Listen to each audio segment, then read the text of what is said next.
Hello guys, welcome to my channel. Please like, share and subscribe. Hello guys, today's topic is Introduction to DSP, that is Digital Signal Processing.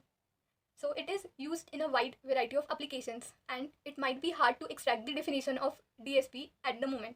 So we will first bifurcate the words like into digital signal and processing. So digital means it operating by use of discrete signals to represent the data in the form of numbers. Signal is a variable parameter by which information is conveyed, and processing is to perform the operations on the data according to the programmed instructions. Now, collectively, DSP could be said as the changing or the analyzing information which is measured as a discrete sequence of the numbers. So, I hope you got the definition. Now, next we will see that what is signal processing. But before that, we need to know what is a system.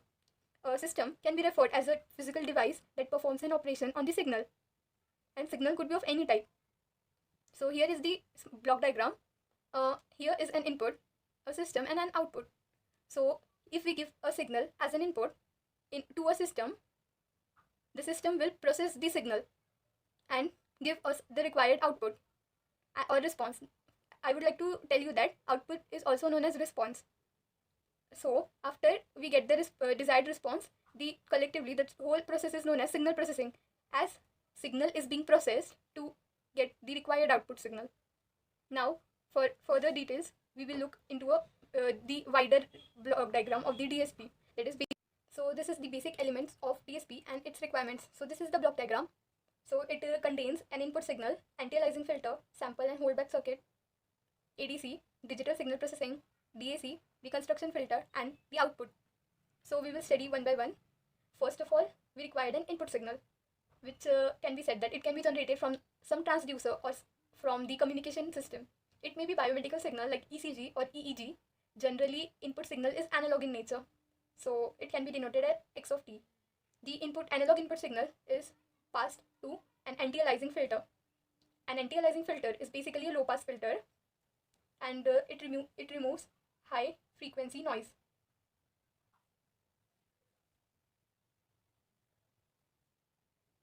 And secondly, as the name indicates, it avoids the aliasing effect.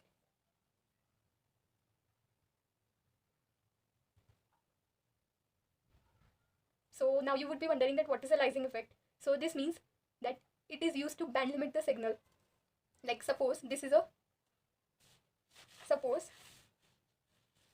here is a signal and we have to band limit it.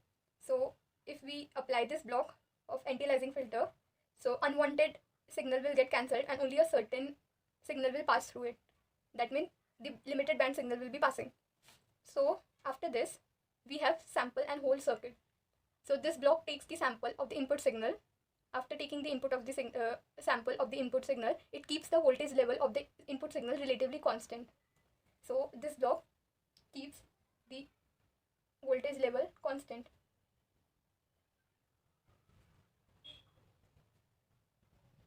Now you would be wondering that why we required a constant voltage level.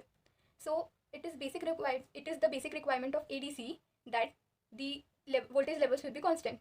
Thus we required this block. After this, we get the signal here as an input to ADC is having a constant voltage level, and the high frequency noise is removed, and also the signal is band limited. So this is then given as the input. This output of ADC is given as an input to the digital signal processing.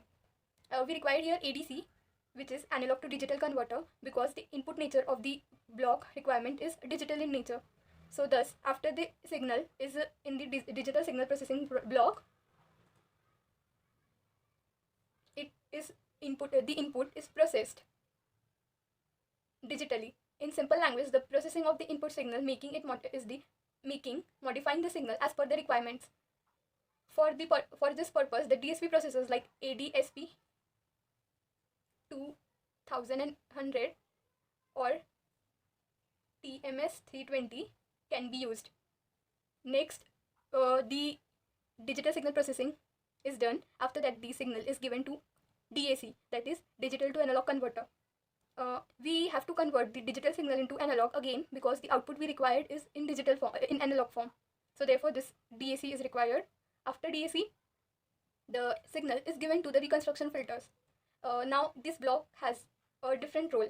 Like the signal which is coming from the DAC is analog in nature. That means it is a continuous signal, but it may so thus it may contain high frequency components.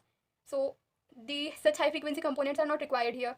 So this block will eliminate or remove the unwanted high frequency signal, and after this block we would get the desired output. So I hope you understood the DSP, that is digital signal processing, with the block diagram. Thank you.